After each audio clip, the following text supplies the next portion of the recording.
Welcome to Pindar Poetry. We hope you learned something new. In this video, I will explain how to change Kia Optima fog light, full guide. Park the car on level ground and engage the parking brake, then disconnect the negative battery terminal to prevent shorts. Locate the fog lamp assembly from the wheel well or under the bumper and clear any splash shields. Use gloves to protect hands, have a flashlight handy, and keep new bulbs and basic tools within reach before you start. Start by turning the wheel away from the side you're working on to open the wheel well for easier access. Remove fasteners holding the splash shield or loosen the lower bumper cover carefully, keeping track of screws and clips as you go. Gently pull back the shield to reveal the fog lamp assembly, and use a flashlight to inspect the bulb socket and wiring before attempting to remove the old bulb. If you're finding this video helpful, please subscribe and like to support more car maintenance guides.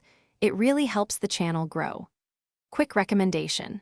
On another note, a book that can truly change how you think about money is The Simple Path to Wealth, which I found inspiring and oddly calming while wrenching on cars. Check the description for the link and other deals, then now let's get back to the video. With the assembly exposed, reach in and either twist the bulb socket counterclockwise or release its retaining clip to free the bulb.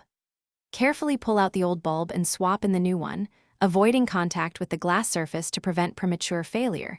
Use gloves or a clean cloth.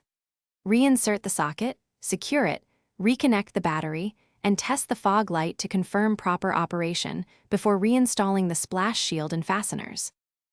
Thanks for watching. Consider subscribing if we helped you.